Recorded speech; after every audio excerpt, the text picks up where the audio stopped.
Assalamualaikum warahmatullahi wabarakatuh.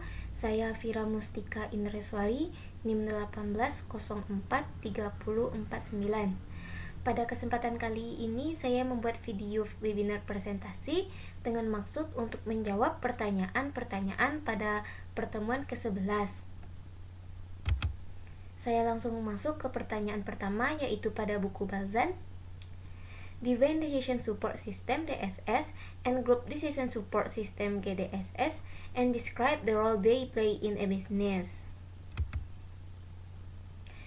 DSS adalah sistem pendukung keputusan yang merupakan bagian dari sistem informasi berbasis komputer yang digunakan untuk mendukung bisnis atau kegiatan pengambilan keputusan dalam suatu organisasi atau perusahaan. GDSS adalah sistem berbasis komputer yang interaktif, yang memudahkan pencapaian solusi atau keputusan atas permasalahan yang sifatnya tidak terstruktur. GDSS dikembangkan untuk menjawab tantangan terhadap kualitas dan efektivitas pengambilan keputusan yang dilakukan oleh sekelompok orang. DSS sendiri berperan untuk melayani manajemen, operasi, tingkat perencanaan organisasi, meningkatkan efektivitas dalam pengambilan keputusan, dan juga membantu orang membuat keputusan tentang masalah yang mungkin berubah dengan cepat dan tidak mudah untuk diselesaikan. Sedangkan GDSS berperan untuk mengidentifikasi lebih banyak alternatif pemecahan masalah, dan juga sebagai sarana komunikasi yang baik antara para anggota kelompok. Pertanyaan yang kedua, define expert system and describe the role they play in a business. Sistem pakar atau expert system adalah sistem yang berusaha mengadopsi pengetahuan manusia ke dalam komputer agar komputer dapat menyelesaikan masalah seperti yang biasa dilakukan oleh para ahli. Sistem pakar yang baik dirancang agar dapat menyelesaikan suatu permasalahan tertentu dengan meniru kerja para ahli. Pakar yang dimaksud di sini adalah orang yang mempunyai keahlian khusus yang dapat menyelesaikan masalah yang tidak dapat diselesaikan oleh orang awam. Contohnya seperti dokter, mekanik, psikolog, akuntan, dan lain-lain. Sistem pakar atau expert system sendiri merupakan perangkat lunak atau paket program komputer yang ditujukan sebagai penyedia nasihat dan sarana bantu dalam memecahkan masalah di bidang spesialisasi tertentu seperti sains, perekayasaan, matematika, kedokteran, pendidikan, dan lain-lain. Sistem pakar merupakan subset dari artificial intelligence. Pada dasarnya, sistem pakar diterapkan untuk mendukung aktivitas pemecahan masalah. Selanjutnya yang pertanyaan ketiga, how can a manager use automation, streamlining, and business process reengineering to gain operational efficiency and effectiveness? Manajer dapat menggunakan otomatisasi, perampingan, rekayasa ulang proses bisnis untuk mendapatkan efisiensi dan efektivitas operasional dengan cara sebagai berikut. Yang pertama, merampingkan, yaitu mempersingkat pemrosesan bisnis dengan mengurangi jumlah langkah melalui penghapusan langkah-langkah yang tidak perlu. Yang kedua, otomasi, yaitu mengurangi biaya operasional dengan mengkomputerisasi tugas yang dilakukan karyawan secara manual. Dan yang ketiga, business process reengineering atau BPR, yaitu meningkatkan proses dengan merombak alur kerja untuk mencapai faktor penentu keberhasilan perusahaan dan indikator kinerja utama. Pertanyaan yang keempat, what is artificial intelligence? What are the 5 types of AI system? What application of AI over the greatest business value? AI atau kecerdasan buatan adalah simulasi dari kecerdasan yang dimiliki oleh manusia yang dimodelkan di dalam mesin dan diprogram agar bisa berpikir seperti halnya manusia. Sedangkan menurut McLeod dan Skell, kecerdasan buatan adalah aktivitas penyediaan mesin seperti komputer dengan kemampuan untuk menampilkan perilaku yang dianggap sama cerdasnya dengan jika kemampuan tersebut ditampilkan oleh manusia. Dengan kata lain, AI merupakan sistem komputer yang bisa melakukan pekerjaan-pekerjaan yang umum memerlukan tenaga manusia atau kecerdasan manusia untuk menyelesaikan pekerjaan tersebut. AI sendiri merupakan teknologi yang memerlukan data untuk dijadikan pengetahuan, sama seperti manusia membutuhkan pengalaman, data, kemampuan, supaya kecerdasannya bisa lebih baik lagi. Pembelajaran mendalam tentang kecerdasan buatan dalam berbagai bentuk dipandang oleh para pemimpin bisnis sebagai alat yang penting.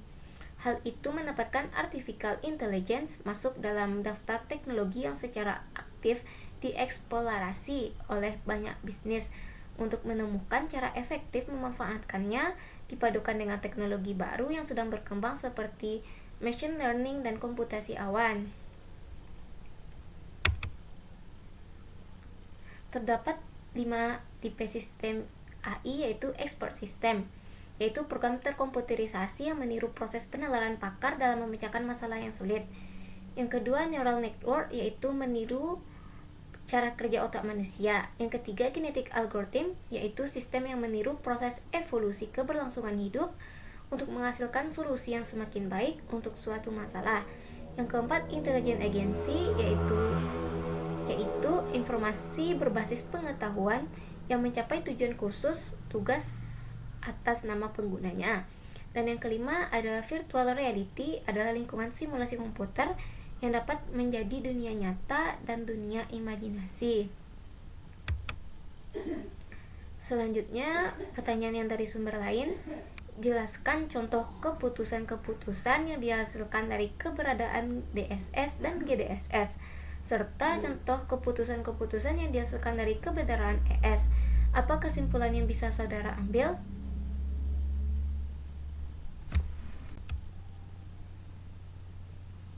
Sebagai contoh keputusan, sebuah perusahaan toko mainan online ingin memulai menjual produknya secara internasional, tetapi ingin tahu apakah keputusan untuk menjual produknya secara internasional akan menjadi keputusan bisnis yang bijak. Perusahaan tersebut dapat menggunakan DSS untuk mengumpulkan informasi dari sumber daya sendiri, menggunakan tool seperti OLAP untuk menentukan apakah perusahaan memiliki kemampuan atau kemampuan untuk mengembangkan usahanya, dan juga dari sumber eksternal seperti data industri untuk menentukan apakah memang ada permintaan untuk bertemu. DSS akan mengumpulkan dan menganalisis data, kemudian menyajikannya dengan cara yang dapat diinterpretasikan oleh manusia. Beberapa sistem pendukung keputusan datang sangat dekat dengan bertindak agen intelijen sebagai buatan. Perusahaan IBM, begitu juga banyak perusahaan lain, memulai sistem pendukung keputusan kelompok untuk memperbaiki pertemuan kelompok. Kasus khusus melibatkan manajer pabrik karena tidak dapat mengidentifikasi penyebab masalah dengan shop floor control. Setelah pertemuan selama 2 jam dengan personil pabrik, semua yang dihasilkan adalah argumen dan perasaan buruk.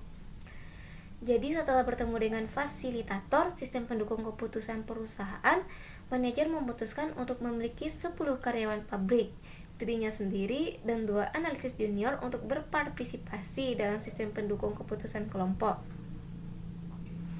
Mereka akan menggunakan brainstorming dan voting elektronik untuk menyelesaikan masalah shop floor control. Manajer dan fasilitator memutuskan topiknya adalah apa isu utama dalam memperbaiki shop floor control.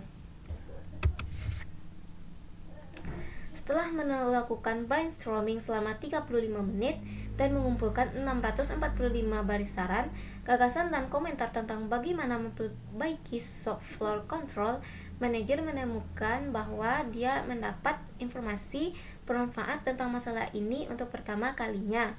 Sebuah daftar disusun dari komentar dan kemudian anggota kelompok menentukannya sesuai urutan kepentingannya. Hasilnya dipajang dan diskusi berlangsung selama 10 menit. Manajer mengucapkan terima kasih kepada para peserta dan memberikan hard file dari semua diskusi dan hasil voting kelompok.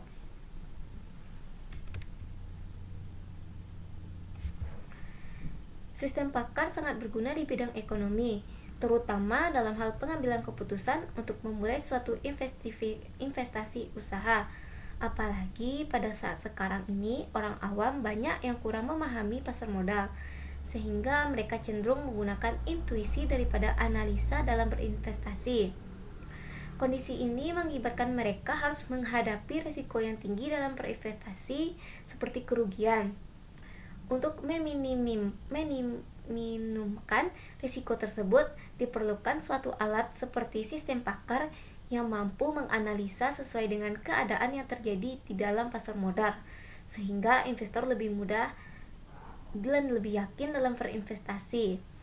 Dari contoh keputusan tersebut dapat disimpulkan TSS, GDSS, dan IS memiliki manfaat bagi bisnis, yaitu mampu mengambil keputusan, langkah-langkah pengambilan keputusan yang jelas, mudah dikembangkan lebih lanjut, memberikan solusi tepat waktu, dan menyimpan pengetahuan.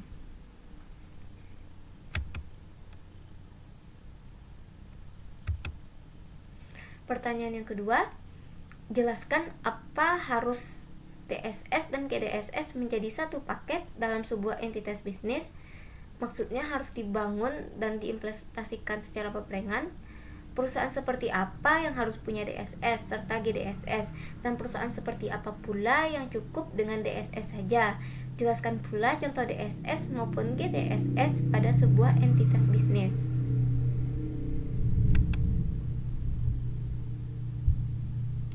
Menurut saya, tergantung kepada kebutuhan perusahaan itu sendiri.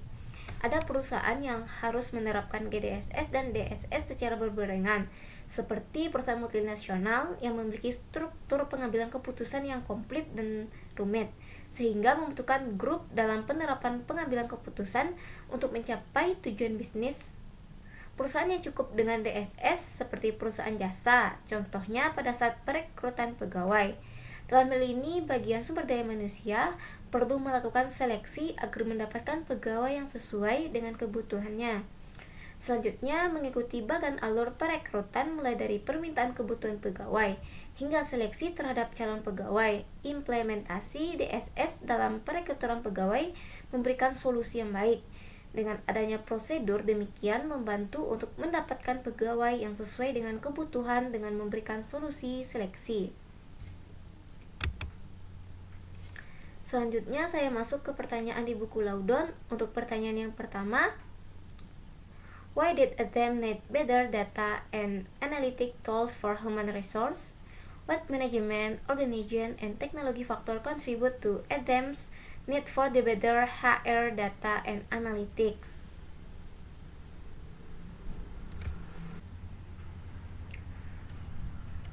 Ante membutuhkan data dan alat analitik yang lebih baik untuk sumber daya manusia untuk meningkatkan program perekrutan, promosi perekrutan karyawan, dan pengembangan karyawan, sehingga Departemen Sumber Daya Manusia dapat menganalisis dan karyawan dapat menyalurkan pendapatnya tentang pengalaman kerja pada perusahaan.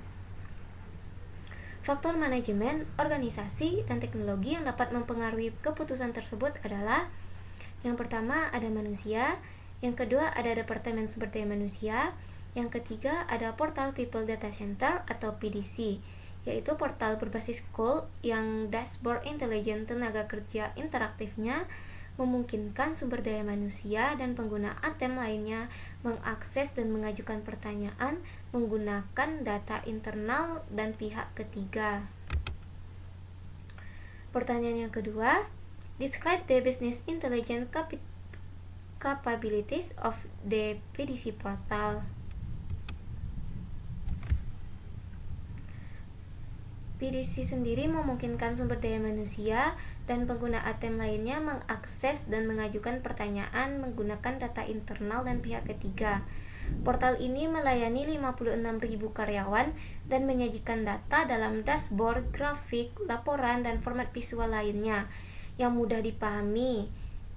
Fitur kartu skor eksekutif tingkat tinggi mengeksplorasi antara metrik sumber daya manusia dan hasil bisnis untuk digunakan dalam perencanaan jangka pendek dan jangka panjang.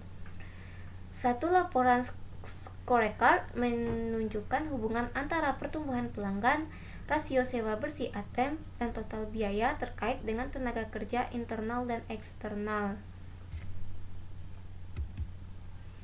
Pertanyaan yang ketiga, what group in the company benefit from attempt new analytic tools? Explain your answer.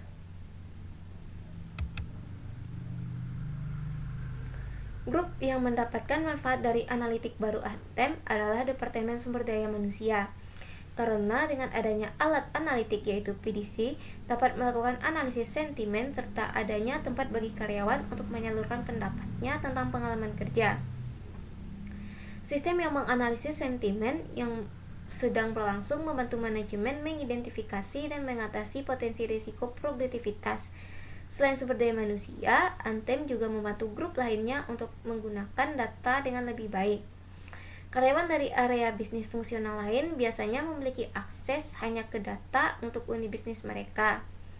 Talent Insight membantu mereka untuk menggabungkan data ini dengan data sumber daya manusia, sehingga mereka dapat menjawab pertanyaan seperti bagaimana karyawan berpotensi tinggi yang karirnya meningkat dibandingkan karyawan di bagian lain perusahaan. Dan pertanyaan yang keempat, how did ATEM's new data analytic capabilities change the human resource function at the company? Kemampuan analisis data baru ATEM mengubah fungsi sumber daya manusia pada perusahaan dengan kemampuan melayani 56.000 karyawan dan menyajikan data dalam dashboard, grafik, laporan, dan format visual lainnya yang mudah dipahami. Data SDM dan talent ATEM dulunya tersebar di banyak sistem spreadsheet yang berbeda, sehingga sulit digabungkan dan dibandingkan. Namun sekarang ATEM juga membantu grup lainnya untuk menggunakan data dengan lebih baik. Karyawan area bisnis fungsional lain biasanya memiliki akses hanya ke data untuk unit bisnis mereka.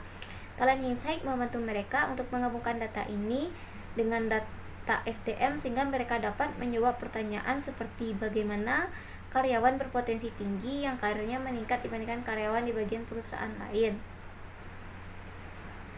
Sekian jawaban dari saya, mohon maaf apabila ada kekurangan. Saya sudahi dengan wassalamualaikum warahmatullahi wabarakatuh.